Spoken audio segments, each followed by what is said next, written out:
llegado el tiempo de la caridad acuante, de acabar con el hambre y el odio. Ha llegado el tiempo para vivir felices en un mundo de paz, justicia y perdón. Ha llegado el tiempo de la esperanza gozosa, de abrir nuestras plazas a los niños. Ha llegado el tiempo de cambiar los lamentos en cantos de vida, en gritos de amor, en cantos de vida, en gritos de amor. Ha llegado el tiempo, entreguen su vida. Ha llegado el tiempo, nos dice Jesús.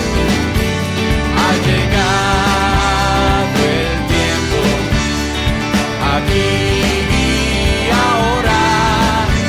Ha llegado el tiempo, entreguen su vida, entreguen su vida. Si es que me quieren seguir. Bienvenidos. Ustedes están sintonizando al programa arquidiocesano de Chicago Católico, el programa donde se discute la fe católica desde una perspectiva hispana, con Alejandro Castillo, director de Comunicaciones Hispanas, y el padre Claudio Díaz Jr., párroco de Nuestra Señora de la Unidad. Chicago Católico les llega cada viernes de 8 a 9 de la mañana en la WNDZ 750 AM.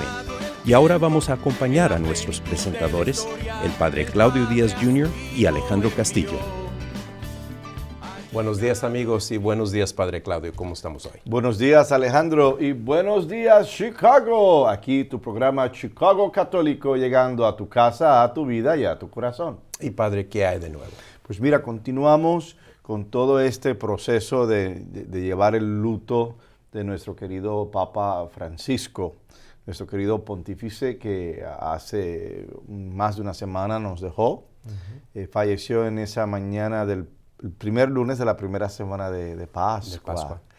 Y luego entonces ha afectado pues, a todo el mundo, ciertamente, no simplemente a la Iglesia Católica, pero también al mundo entero, ya que él era una personalidad pues, global. Sí.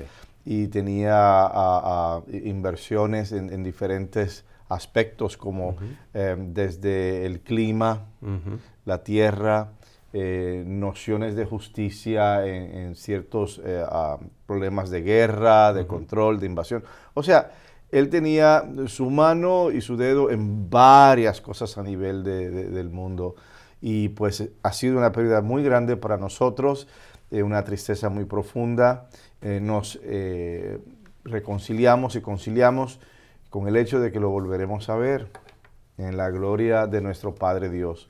Y mientras, llevar el luto comienza en el mismo día en que es enterrado, el luto oficial, el que es enterrado, y la duración es hasta que haya un nuevo Papa, me resulta. Y claro, pues eso implica pues posibilidades, porque conseguir un nuevo Papa, inspirados por el Espíritu Santo para seleccionarlo y demás, y es complejo, es una cosa muy compleja, como la gran mayoría de cosas que tienen estructuras de 2000 años, como la nuestra. Así que ha sido pues una gran pérdida, porque fue el Papa, cada Papa trae algo muy bueno a la Iglesia, o por lo menos los más recientes de nuestra historia. Vemos a Juan Pablo II, el Papa Viajero, el Papa San Juan Pablo II, el Papa Viajero. Vemos a el Papa también Benedicto, ¿no? Y Benedicto pues organizó las cosas. Él fue mucho de detrás, tras bastidores. Muchas cosas que se tenían que organizar, que se tenían que pulir, y ciertos cabos que todavía andaban atados. Gran teólogo. Grandísimo, grandísimo. Y pues claro, pues Francisco fue el de la conciencia social, la conciencia social y la igualdad y la compasión. con un espíritu de sinodalidad grandísimo, de consulta en todos los niveles y con todas las partes del cuerpo de Cristo envueltas en un sistema de consulta. Así que verdaderamente lo vamos a extrañar mucho por su sonrisa, su sentido del humor, su chispa, su profundidad y su sencillez. Porque era muy profundo, ¿ves? Pero era profundo en cosas bien sencillas. Es como decir lo que yo constantemente digo, encontrar lo extraordinario dentro de lo ordinario. Y ese era precisamente el Papa Francisco. Padre, ¿qué fue el impacto que tuvo este Papa Francisco en su ministerio? Bien. En primer lugar, el tener un líder con una cultura y con un trasfondo similar al tuyo, por virtud de ser latinoamericanos, ¿no? Donde hay ciertos valores que se comparten, hay ciertas cosas y ciertas posturas en que se comparten y estamos alineados por virtud de la riqueza cultural que nos une como latinoamericanos. En segundo lugar, el revisitar. Vamos a revisitar qué hacemos con lo que tenemos, con los recursos. ¿Ves? ¿Qué hacemos con los recursos, con lo que se nos da para llevar a cabo la obra de la iglesia, el revisitar, el ser más conscientes, ¿no?, de ciertas compras y demás? Bueno, para darte un ejemplo, cuando estábamos haciendo el altarcillo del Papa Francisco de luto en Santa Elena, pues lo último que faltaban eran las flores, un tipo de flores. Teníamos lirios y demás, pero algo en especial para él. Y yo fui, pues claro, a la floristería y había un arreglo de flores, pero bellísimo. Aquello era un sueño. Cuando yo me iba a acercar así que vi el precio, yo dije, yo le coloco esto al Papa Francisco y él se va a mortificar desde el cielo por el precio. Entonces conseguí uno más humilde, idóneo, más sencillo, fíjate, más sencillo, más idóneo, claro, una diferencia de precio también. Y cuando se colocó, perfecto. Es uno de esos momentos, ni le quitas ni le pones. Es perfecto, es adecuado, es lo que él hubiera gustado. Qué interesante, ¿verdad? El paralelo. Padre, usted tuvo la oportunidad de conocerlo personalmente. Así es, en noviembre del 2023, casi 2 años, tuvimos a la Asociación Nacional de Sacerdotes Hispanos, conocida como ANSH, de los Estados Unidos, y tuvimos nuestra reunión en Roma. Y una de las partes de la convención era visitar al Santo Padre, y eso fue fabuloso. Fue increíble el ver a este hombre como un padre, como un abuelo, tú sabes. Y lo condujeron en su carrito hasta la entrada de donde estábamos, y ahí él se puso de pie y caminó hasta la silla presidencial. Y bueno, rompimos en aplausos y en vítores. Y tuvimos una oportunidad. Yo decía, pero fíjate, él con todas sus ya tenía sus condiciones. Sí. Pero ya empezaba con cierta severidad. Y aún con todo y eso, ese viejito se sentó y nos bendijo a todos uno por uno. Seríamos, bueno, el grupo entre sacerdotes y demás que estuvieron parte, de organizadores y conferencistas, seríamos como 70 personas. Y él ahí, con una sonrisa y a veces decía algo, pero siempre sonriendo. Y fue una experiencia muy linda, muy especial. Y cuando le tocó su momento, ¿qué fue lo que le expresó pues a él? Claro, yo me acerqué y él estaba sonriendo, y cuando me le acerco y le tomo su mano, le digo, su santidad, Chicago lo quiere mucho. Y ese hombre como que se iluminó, tú sabes, como que por dentro salía esa alegría. Entonces tuve la oportunidad de besar la mano. Y él muy amable, muy lindo, aunque fuera por un momento, pero veías que él estaba invertido, que él estaba ahí. Padre, usted mencionó que cada papa deja su legado, tiene su, manera de ser. ¿Qué cree usted que va a ser el legado de Papa Francisco? Considero que el mayor legado, entre varios, del Papa Francisco es el empezar a desarrollar nuevas estructuras con diferentes perspectivas que sean más sencillas y más accesibles. Por ejemplo, tú sabes que en el Vaticano hay toda una serie de comisiones y dicasterios y demás. Hay una serie de comisiones y departamentos como cualquier otra institución. Y por siglos esas instituciones las encabezaban cardenales, en su gran mayoría, u obispos. Y Francisco pensó y dijo, pero ¿para qué vamos a encajonar a un cardenal o a un obispo en un trabajo, en una labor que la pueda hacer cualquier laico o laica preparado? O sea, no debería haber un problema. Y entonces él comenzó a mover cargos y demás y dar nombramientos, entre ellos a una religiosa, a una monjita como cabeza de uno de esos departamentos. Y para mí ese movimiento fue un movimiento de sencillez. Si esta persona es adecuada para esto y si no es un requisito que sea un sacerdote o un cardenal o un obispo, pues adelante. O sea, ese sentido de inclusión, ese sentido de apertura a algo que es diferente, que es bueno y que no va en contra de las reglas y de las leyes de la Iglesia Católica. Ese sentido de evolución, hay que evolucionar, hay que crecer y a la misma vez de mantenernos sencillos en esa evolución. Yo creo que es el legado mayor y también la concientización mundial en todos los países, en todas las situaciones. Tienes un ser humano frente de ti y este ser humano hay que honrarlo, hay que tratarlo bien, hay que tratarlo con amor, con misericordia, etc. Para mí ese es su legado. Muy bien, padre. Pues la semana pasada acompañamos al cardenal Blaise Cupich en la misa memorial celebrada el miércoles 23 de abril para conmemorar la vida y el legado del Papa Francisco, quien falleció, como usted ha dicho, el lunes 21 de abril, un día después del domingo de Pascua. Hablamos con varios fieles sobre cómo el ministerio del Papa Francisco impactó sus vidas, lo inspiró en su fe y qué legado deja en la comunidad latina en los Estados Unidos.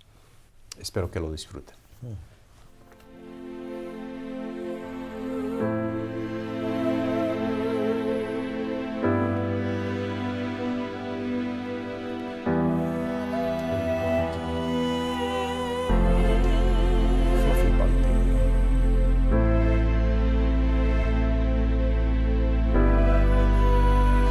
Early on in the papacy of Francis asked me, what makes Francis tick?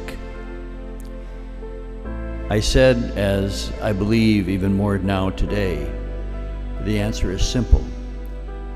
Francis not only believed, but he had a palpable experience of the risen Lord. Not only did he believe Jesus rose from the dead 2,000 years ago, but he was very deeply in touch with the reality that the risen Lord is acting and leading the church in our day.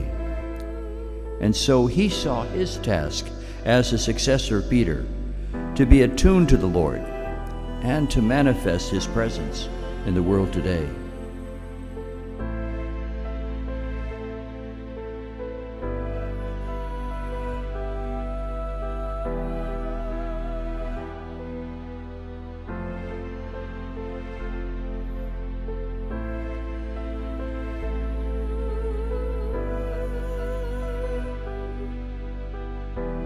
Háblenos un poco sobre el trabajo o el papel del Papa Francisco y cómo impactó su ministerio.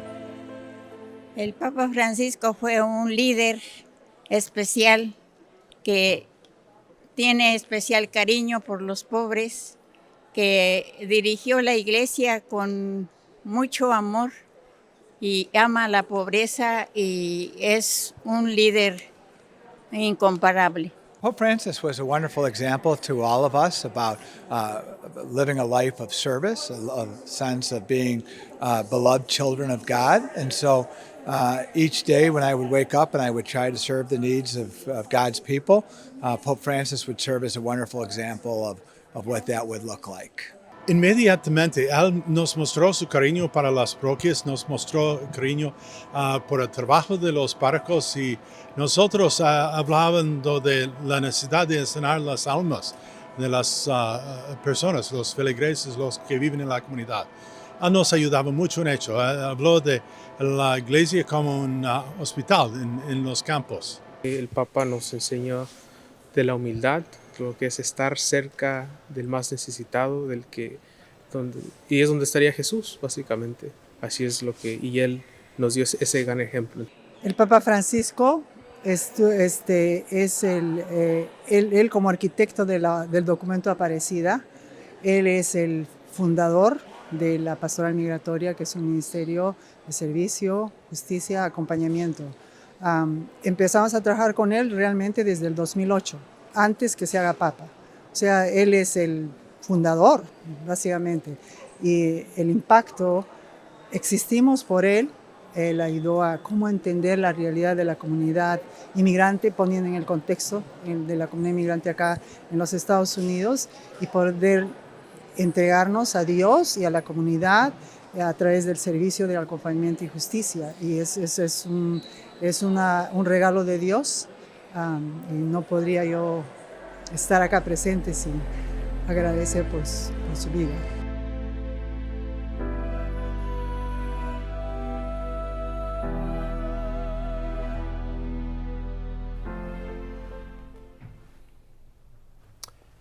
Y eso nomás es una pequeña reseña de las entrevistas que hicimos pasadas semanas. Lo pueden ver en su totalidad este domingo a las 9 de la mañana en Univisión Chicago, la hora católica, misa y más, siguiendo la misa dominical.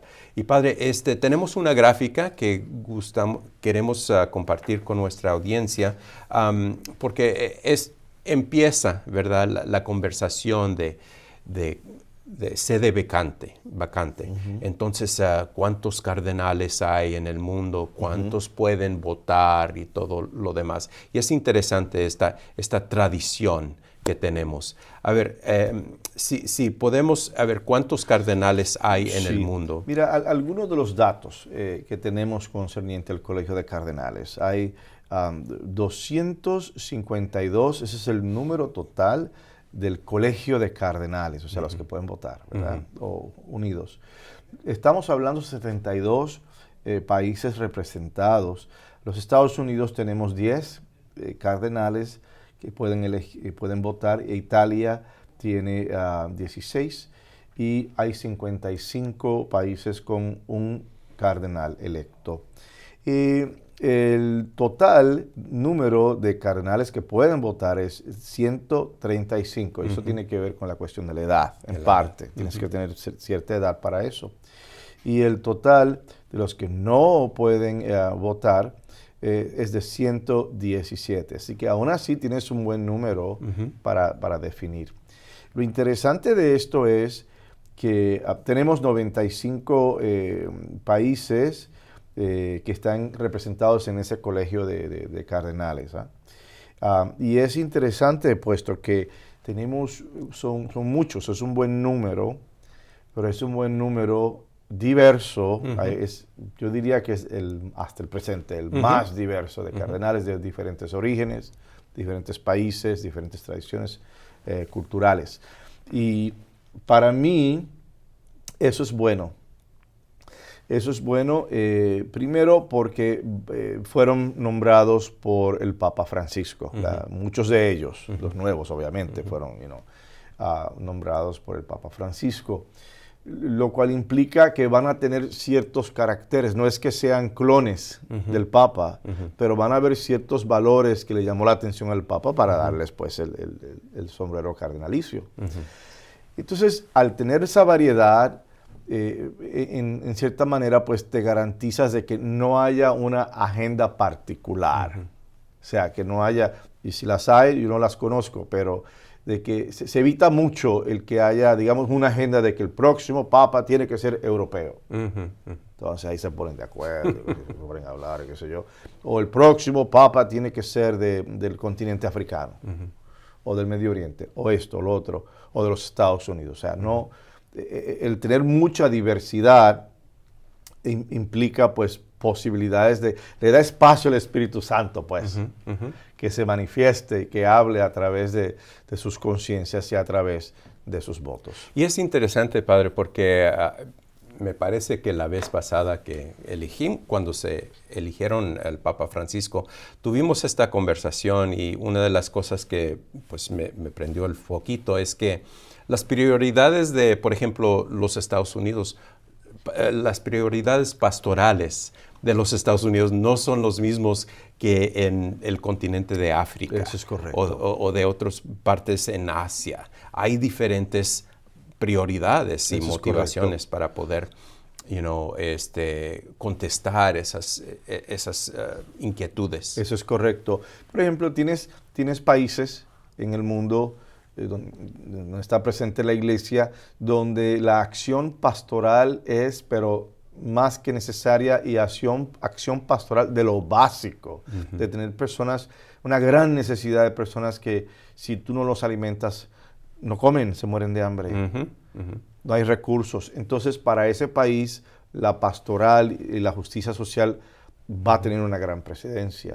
Quizás otro país que no tenga esa situación tan pesada, pero necesita revisiones litúrgicas y necesita repasar la liturgia para todo el mundo, porque no todo el mundo debe estar haciendo lo que quiere. La liturgia es la liturgia y es el punto unitivo, de hecho, uno de los puntos unitivos. Entonces, cada país va a tener una necesidad diferente y va a llamar y a resolver las necesidades de manera diferente, dependiendo la necesidad del país. Y como usted ha dicho, Padre, el número de cardenales que vienen representando la totalidad de este mundo es más variada esta vez en comparación con años Exacto. Por muchas décadas, yo te diría que los últimos 300, 400 años, la mayoría eran italianos, los que podían votar. Entonces, pues la inclinación era, pues vamos a votar entre nosotros, uno de nosotros, porque nos conocemos, ¿ves? Y así es más fácil llegar a Roma para poder hacer el voto. Exactamente. Este año no, este año hay una diversidad positiva, buena, y creo que es bueno y es un momento justo para permitir que el Espíritu Santo hable, se manifieste y tengamos otro vicario de Cristo aquí en la tierra. Y para ustedes en casa, para más información pueden pasar siempre a nuestra página web de la Arquidiócesis de Chicago, www.archchicago.org. Ahí vamos a tener toda clase de información sobre qué es el conclave y el sede vacante y todo lo demás, y reportes desde Roma del cardenal. Así es que estén pendientes sobre eso. Ahora pasamos a otro video, Padre, porque no queremos que se pase mucho tiempo. Los invitamos a revivir los momentos más emotivos de nuestras celebraciones de Semana Santa. A través de imágenes, cantos y oraciones contemplamos la pasión, muerte y resurrección de Cristo, tal como se vivió en nuestras comunidades de fe. Espero que lo disfruten.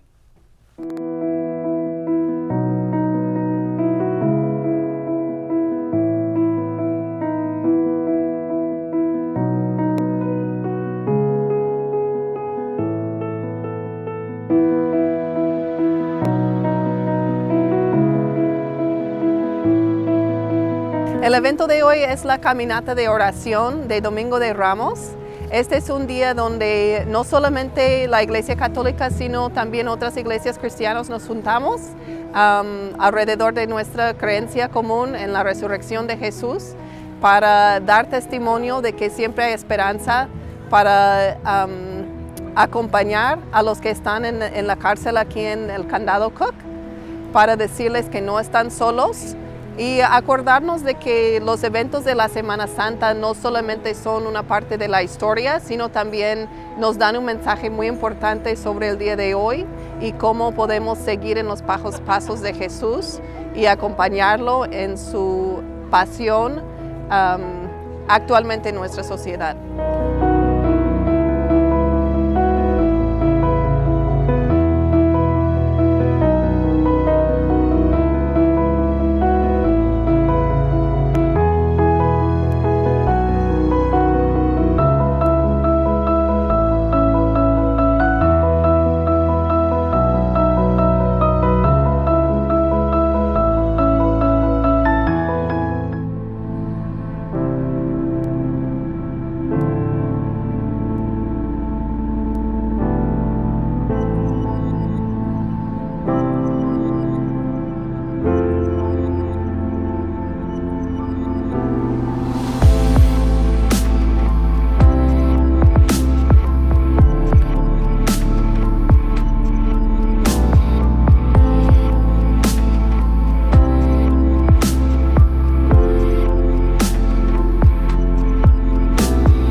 Pues, ¿qué le parece, Padre?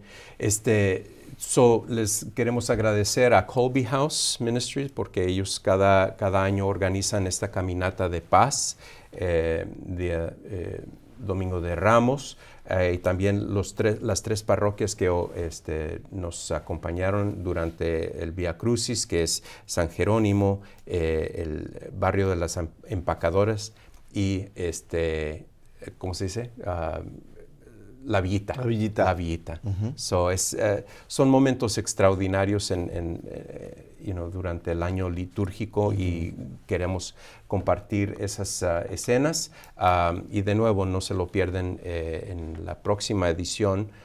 Un paquete pequeño, pero ahí pueden ver un poquito más sobre nuestra cubertaje de la Semana Santa. Claro, y también esto coloca todo en perspectiva porque a veces la gente se pregunta, pero ¿por qué los hispanos y otros grupos le dan tanto énfasis a la pasión, a la llevada de la cruz, etcétera, etcétera, etcétera?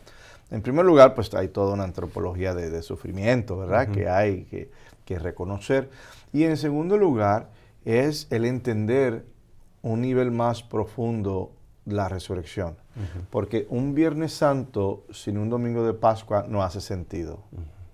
¿Cómo es posible que la historia se quede en la cruz y que no se movió de ahí? Y al revés igual, un domingo de Pascua sin un Viernes Santo tampoco hace sentido. O sea que todo es celebración, celebración. ¿Y qué nos trajo a esto? ¿Qué nos llevó a celebrar como lo estamos haciendo? Entonces es hermoso el ver este video, este recuento, el recontar otra vez la historia que nos permite estar celebrando la Pascua de Resurrección. Así es, Padre. Bueno, todavía nos faltan unos cuantos anuncios, pero ¿qué le parece si tomamos una breve pausa y regresamos en un par de minutos? Ciertamente. Ustedes están sintonizando al programa arquidiocesano de Chicago Católico. Vamos a tomar una breve pausa y regresamos en un par de minutos.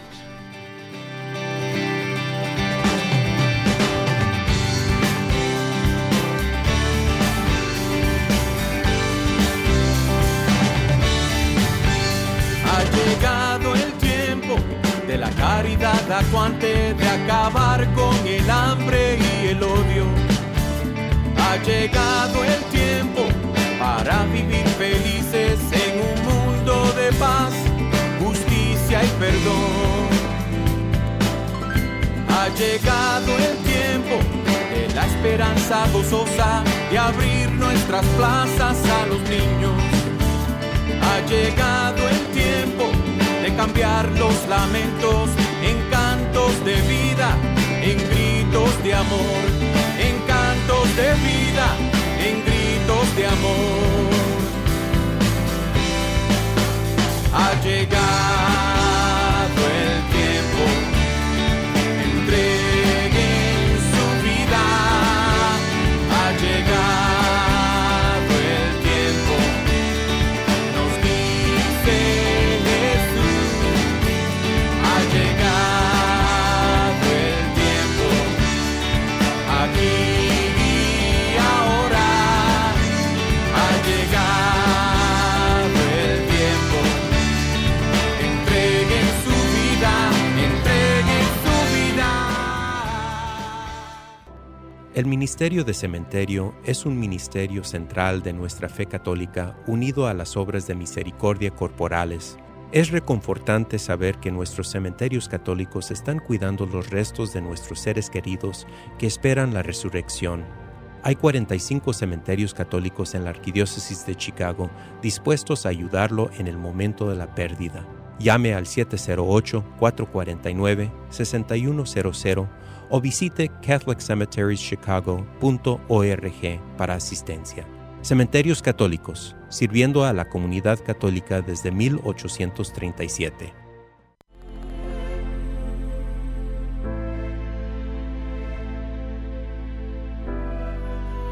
Someone early on in the papacy of Francis asked me, what makes Francis tick? I said, as I believe even more now today, the answer is simple. Francis not only believed, but he had a palpable experience of the risen Lord. Not only did he believe Jesus rose from the dead 2,000 years ago, but he was very deeply in touch with the reality that the risen Lord is acting and leading the church in our day. And so he saw his task as a successor of Peter to be attuned to the Lord and to manifest his presence in the world today. Cada domingo a las 9 de la mañana los invitamos a sintonizar la Hora Católica, Misa y Más por Univisión Chicago y por nuestro canal de YouTube Chicago Católico. No se lo pierda. Bienvenidos a la Escuela Latina en la Parroquia de San Jerónimo, donde la diversidad cultural es una bendición. Invitamos a todos los padres de familia a inscribir a sus niños y niñas de entre 7 a 13 años de edad en la oficina parroquial. Nuestro programa educativo ofrece historia, cultura y tradiciones latinas, español, artes y preparación para los sacramentos de Eucaristía y confirmación.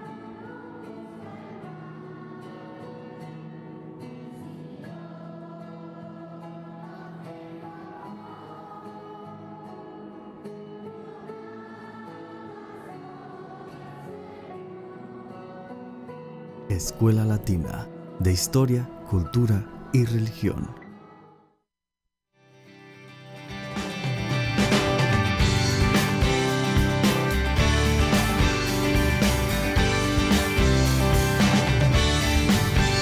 Ha llegado el tiempo de la caridad acuante, de acabar con el hambre y el odio. Ha llegado el tiempo para vivir felices en un mundo de paz, justicia y perdón.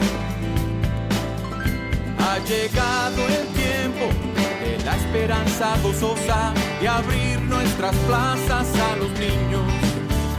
Ha llegado el tiempo de cambiar los lamentos en cantos de vida, en gritos de amor, en cantos de vida, en gritos de amor. Ha llegado el tiempo, entreguen su vida. Ha llegado el tiempo, nos dice Jesús. Ha llegado el tiempo, aquí y ahora. Ha llegado el tiempo, entreguen su vida, entreguen su vida. Si es que me quieren seguir. Ustedes están sintonizando el programa arquidiocesano de Chicago Católico y ahora pasamos a unos 2 anuncios que nos quedan, Padre. Así es, el primero que deseamos compartir con ustedes es Noche de Gala, el banquete profundos para el santuario de Nuestra Señora de Guadalupe en Des Plaines. Y en esta ocasión, Esperanza en sus brazos es el tema, ¿no? Esperanza en sus brazos, en los brazos de la Madre. Se llevará a cabo el 9 de mayo de este año, así que ya pronto viene este banquete y tendrá lugar en el Meridian Banquet Hall, en Algonquin. En Rolling Meadows. Sí, la calle Algonquin, ¿no? Oh, sí. 1791 me parece. Al 1701 al oeste de Algonquin Road. Ándele. Y para reservar su lugar, por favor, pasen a la página web del santuario, que es www.solg.org, y ahí pueden hacer sus compras y reservación de boletos. Alejandro, hay 2 personas que serán reconocidas en este banquete, ¿no? En esta gala. Es la hermana Catherine Ryan, la directora de Maryville Academy, y también el señor Larry Kearns, de Wheel Kearns Architects. Y como usted sabe, padre, el padre Ezequiel siempre anda en construcción, ¿verdad? Sea por las afueras o por adentro en las diferentes capillas que tiene. Obviamente es un momento para honrar y reconocer a algunas de las personas que están trabajando detrás de las escenas. Así es. El otro anuncio, Alejandro, tiene que ver con una colecta para sacerdotes retirados en su mayoría, ¿no? Nuestra promesa a nuestros sacerdotes. Es una colecta anual que se llevará a cabo en este verano, en estos tiempos. Cuidado de la salud, bienestar y jubilación. Ahí van los 3 aspectos de esta colecta. Por favor, si usted desea, puede donar, ¿no? ¿Y qué forma se puede hacer, Alejandro? Padre, si nos están viendo en forma de podcast, pueden simplemente escanear el código que ven en su pantalla o pueden pasar a la página web de la arquidiócesis, porque también se está anunciando ahí, pero si quieren ir directamente a la página donde pueden hacer su donación, vayan a www.prmaa.org. De nuevo, prmaa.org. Y pues les damos sus gracias por su generosidad. Ahora, Padre, ¿qué le parece si pasamos a la lectura del Evangelio? ¿Cómo no? Lectura del Santo Evangelio según San Juan. En aquel tiempo, Jesús se les apareció otra vez a los discípulos junto al lago de Tiberíades. Se les apareció de esta manera. Estaban juntos Simón Pedro, Tomás, llamado el gemelo, Nataniel, el de Caná de Galilea, los hijos de Zebedeo y otros 2 discípulos. Simón Pedro les dijo: voy a pescar. Ellos le respondieron: también nosotros vamos contigo. Salieron y se embarcaron, pero aquella noche no pescaron nada. Estaba amaneciendo cuando Jesús se apareció en la orilla, pero los discípulos no lo reconocieron. Jesús les dijo: muchachos, ¿han pescado algo? Ellos le contestaron: no. Entonces él les dijo: echen la red a la derecha de la barca y encontrarán peces. Así lo hicieron, y luego ya no podían jalar la red por tantos pescados. Entonces el discípulo a quien amaba Jesús le dijo a Pedro: es el Señor. Tan pronto como Simón Pedro oyó decir que era el Señor, se anudó a la cintura la túnica, pues se la había quitado, y se tiró al agua. Los otros discípulos llegaron en la barca, arrastrando la red con los pescados, pues no distaban de tierra más de 100 metros. Tan pronto como saltaron a tierra, vieron unas brasas y sobre ellas un pescado y pan. Jesús les dijo: traigan algunos pescados de los que acaban de pescar. Entonces Simón Pedro subió a la barca y arrastró hasta la orilla la red, repleta de pescados grandes. Eran 153, y a pesar de que eran tantos, no se rompió la red. Luego les dijo Jesús: vengan a almorzar. Y ninguno de los discípulos se atrevía a preguntarle: ¿quién eres? Porque ya sabían que era el Señor. Jesús se acercó, tomó el pan y se lo dio, y también el pescado. Esta fue la tercera vez que Jesús se apareció a sus discípulos después de resucitar de entre los muertos. Esta es la palabra del Señor. Hermanas y hermanos, en el Evangelio de este domingo tenemos la tercera aparición de nuestro Señor Jesucristo resucitado a sus discípulos. La primera pues se llevó a cabo en el aposento alto, en la habitación donde se estaban refugiando por temor a las autoridades judías después de la crucifixión, después de la resurrección. Y no estaba Tomás. La segunda vez estaba ya Tomás, que pidió pruebas del asunto y Jesús le concedió las pruebas de que efectivamente había resucitado. Esta es la tercera vez, o sea, vemos el grupo de discípulos regresando a lo ordinario de sus existencias. En el caso de muchos de ellos eran pescadores. Pues estaban pescando, y lo interesante de este relato es que te da los nombres, te da muchos detalles al respecto sobre este encuentro con Cristo, dándote la impresión de que efectivamente esto pasó, o sea, esto fue verídico. Este encuentro se llevó a cabo, no es figmento de la imaginación de nadie, sino que efectivamente hubo personas que estuvieron allí presentes, hubo ciertos movimientos por parte de las personas que estaban presentes interactuando con nuestro Señor. Dice el Evangelio que una vez juntos, Simón decide, bueno, pues vamos a pescar. Yo me imagino que eso sea en la noche, ya que durante el día los pescados bajan al fondo del agua, porque hay mucho movimiento durante el día, botes y esto, y ruidos y demás. Entonces ellos tienden a bajar, muchos de ellos. Entonces, en la noche ellos tienden a subir, y es más fácil hacer pesca bajo esas circunstancias. Asumo que haya sido en la noche, y dice que no, aquella noche no pescaron nada. Bien. Regresan, obviamente, a la costa, a la orilla. Me imagino que empezaron a lavar redes, a arreglar las redes si estaban rotas, etc. Y Jesús se aparece a la orilla, y los discípulos no lo reconocen. Volvemos a lo mismo, ¿no? Este problema, este issue, este detalle de no reconocerlo de primera intención, lo hemos visto con María Magdalena, que lo confunde con el jardinero. Lo vimos con los discípulos de Maús, que lo confunden con un peatón más, que iba en el camino y se pusieron a hablar y lo reconocen al final, al partir el pan. Y así por el estilo vemos este patrón. ¿A qué se debe? Una gran posibilidad, y una teoría personal, es que no estaban viendo al maestro con los ojos de la fe, lo estaban viendo con los ojos humanos, ¿ves? Los ojos del cuerpo. Pero a él había que verlo y reconocerlo con los ojos de la fe. Lo que yo sé de Jesús, lo que yo conozco de Jesús, mis experiencias personales para con Jesús ahora resucitado.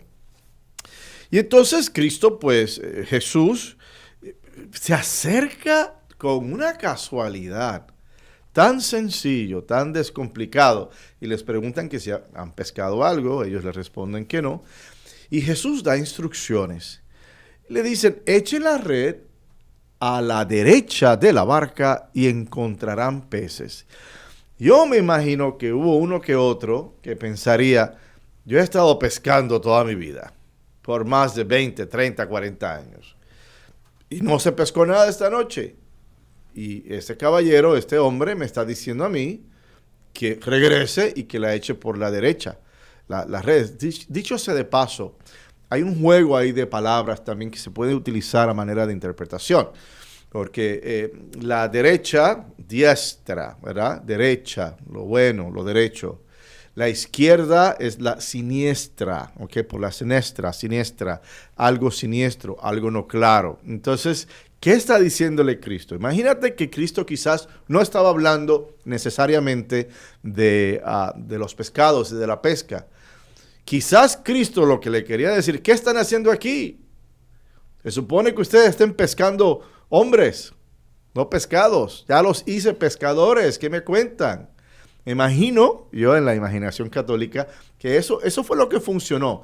Pero Cristo, como para darles una lección, les da esta instrucción. Vayan por lo derecho, vayan por lo que tienen que hacer. Vayan, echen las redes por ese lado y no por el otro. Y entonces, de momento, el discípulo a quien amaba Jesús le dijo a Pedro, asumimos que es San Juan el apóstol, es el Señor. En San Juan, que estuvo tan cercano a Cristo, que estuvo tan de cerca con él y que lo amaba profundamente, es el primero que lo empieza a ver con los ojos de la fe. Y dice, no, pero este no es una persona común y corriente, es el Señor. Y se lo dice a Pedro. Y tan pronto Pedro oyó que era el Señor, se anudó a la cintura la túnica y se tiró al agua. Los otros discípulos llegaron en la barca arrastrando la red. O sea, esto fue algo muy dramático. ¿Ver? Varias dinámicas llevándose a cabo simultáneamente. Arrastraron la red con los pescados, pues no distaban de tierra más de 100 metros. Así que no estaba tan profundo el agua. Y saltan a tierra y llegan a Jesús y se ven en la necesidad de que habían varios pescados. Y Jesús dice, traigan algunos pescados. ¿Qué hora es? Ya es mañana. Desayuno. ¿Ves? Lo normal, lo sencillo. Traigan un pescadito. Vamos a comer aquí tranquilos, qué sé yo, a desayunar. Y así fue. Te da el número 153. Fíjate. Mira qué específico es este evangelio. Esto es un testimonio. No es un mero cuento de hadas. Y Jesús les invita a almorzar y ninguno de ellos se atrevía a preguntarle, ¿quién eres?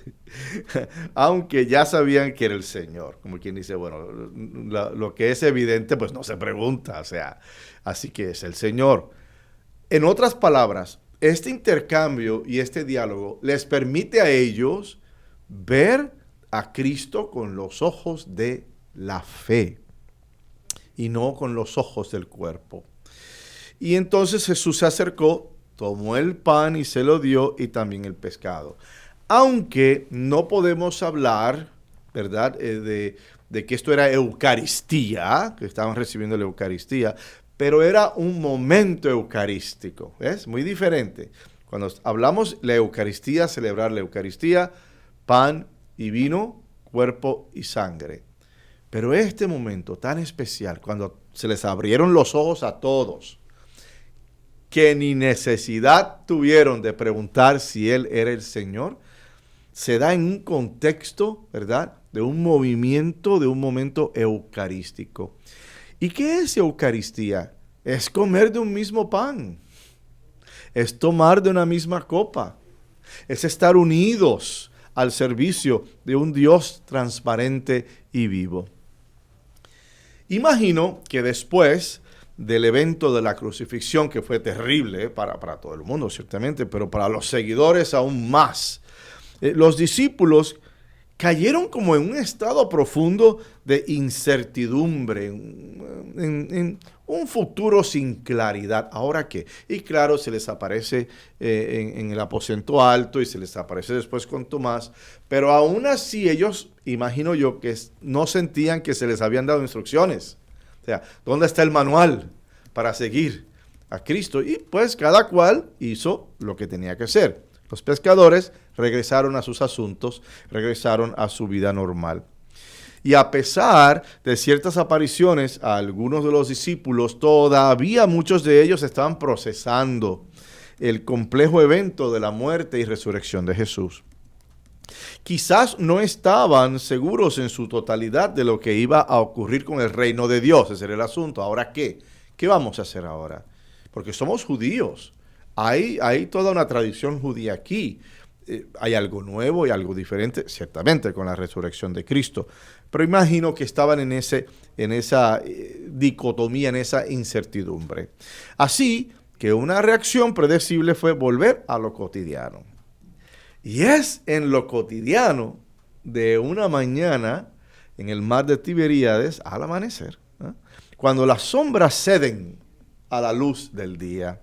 Y Jesús se aparece a sus discípulos que se encontraban pescando. Ellos, seguramente frustrados por no haber pescado nada, se encuentran cara a cara con el Maestro. Pero no vieron al Hijo de Dios de primera intención, al Hijo de Dios resucitado. Y siguiendo instrucciones del mismo, de Jesús, lograron una pesca generosa. Y fue así como se les abrieron los ojos, ¿ves? Todo este proceso tenía un propósito, para que ellos pudieran abrir los ojos de la fe y darse cuenta qué es lo próximo. ¿Y cuál era lo próximo? Seguir llevando el mensaje de Cristo a todos. No necesariamente quedarse como pescadores, sino pescadores de hombres. Y Cristo les trae la luz de la sabiduría y la bonanza de aquellos que verdaderamente creen en Cristo y hacen su voluntad. Ellos simplemente hicieron la voluntad de Jesús en ese momento. Lancen las redes por la derecha. Así lo hicieron y el resultado fue bonanza, abundancia. Y Jesús se convirtió para ellos en el vehículo que los movió de la oscuridad de la luz, donde no hubo pesca, de la oscuridad a la luz, de la tristeza al gozo, y de la incredulidad y de la incertidumbre a la fe. Mira todos los movimientos que ocasionó este encuentro con Cristo. Y todo en lo ordinario de un día. Cuando el discípulo amado concluye que es el Señor quien se les ha aparecido, Pedro, en su estilo tan impulsivo, ¿verdad?, se lanza al agua y va hacia Jesús, camina hacia Jesús. E igualmente, con suma inocencia, él se pone de pie frente a las flamas, a las llamas, donde estaba el pan y los pescados. ¿Recordándole qué? Recordándole a él las mismas flamas que iluminaron el mismo patio donde él lo negó 3 veces. Y hoy leímos la versión corta del Evangelio, pero en la versión larga, Cristo establece un diálogo con Pedro. Pedro, ¿me amas? Y se lo dice y se lo pregunta 3 veces. ¿Por qué? Porque fueron 3 veces las cuales él negó a Cristo frente a las flamas del patio. Entonces es interesante como esa pregunta, ¿me amas de verdad? Le permite a Pedro hacer una profesión de fe. Él como que se amedrenta y se emociona y hace una profesión de fe con sus labios y con su corazón, resultando en un compromiso más sincero, más pleno, al servicio de Cristo, en apoyo hacia el reino de Dios y su plan de salvación. Y mira todo el propósito de esto. No hubo pesca, oscuridad. ¿Cuál es el plan? Encuentro con Cristo, generosidad, luz, hay un plan, hay un objetivo, vamos a seguirlo. Y lo que fue cierto para ellos, hermanas y hermanos, es cierto para nosotros. Tenemos que tener ese encuentro con Cristo resucitado. Tenemos que abrir los ojos y dejar de ver las cosas que nos pasan meramente con los ojos del cuerpo. Tenemos que verlas con los ojos de la fe. Un ejemplo, recientemente, la semana pasada estaba dando una misa, presidiendo sobre una misa de la escuela de Santa Elena para los niños, ¿verdad? De escuela primaria. Y entonces yo entro a la iglesia, pero por dentro muy triste, profundamente triste, por el deceso de nuestro querido Papa. Y de momento, yo me le quedo mirando a esas caritas, esos niños, riéndose, y la bulla, y qué sé yo, y se miraban, y cantaban, y te contestaban, pero te gritaban, el Señor esté con ustedes, y me gritaban, y con tu espíritu. Y eso me cambió toda la actitud. Yo que entraba viendo la muerte del Papa Francisco con los ojos del cuerpo y de momento en la asamblea empecé a ver a Cristo resucitado con los ojos de la fe. Y es en lo ordinario. Y tenemos, hermanas y hermanos, que permitir que lo extraordinario, un Cristo resucitado, se exprese, se manifieste, se haga realidad en lo ordinario de nuestras vidas. En el encuentro con el prójimo, en el diálogo con el compañero de trabajo, apoyando a tu papi o a tu mami que quizás sufran de Alzheimer, tratando de ayudar a tu hermana que quizás se acaba de divorciar y está pasando por una crisis terrible, o un gran amigo que está falleciendo, que está muriendo debido a una enfermedad. Entonces es el ver todos esos movimientos con los ojos de la fe, el tener un encuentro con Cristo y el decir, a pesar de todo esto, a pesar de lo que está pasando, mi auxilio viene del Señor. El encuentro con Cristo, ¿qué nos da? Nos da paz, nos da bonanza y nos da un sentido de dirección. Permite pues en ese encuentro que sea Cristo el que conduzca, el que lleve el timón de esa barca que llamamos vida, el que dirija nuestra existencia. Todos, como Pedro, los apóstoles y los discípulos, hemos sido llamados desde el bautismo a extender el reino de Dios por todo el mundo. Y se nos presentan diariamente oportunidades para ayudar a que otros también reciban la buena nueva, a llevar esperanza a los que viven en luto y a iluminar a otros de las tinieblas de la ignorancia y llevarlos a la luz de Cristo y su mensaje de salvación. Pero ¿qué necesitamos para convencernos plenamente de ello y dar una respuesta idónea a este llamado? En el diálogo anteriormente mencionado, en el Evangelio, se nos presenta el camino. Y yo les pregunto, Salvador, Lupe, María, Ignacio, Eduardo, ¿me amas? Y si tu respuesta hacia Cristo es, Señor, tú sabes cuánto te amo, entonces sabes lo que tienes que hacer. Apacienta las ovejas del Señor. Amén. Muchísimas gracias, Padre. Bueno, de lo bueno se da poco. Y pedimos que ese domingo vayan a su Santa Misa, reciban su Santa Eucaristía, siempre opten por hacer lo correcto en el nombre de Dios. Y por lo pronto, le decimos, chao. Aquí y ahora.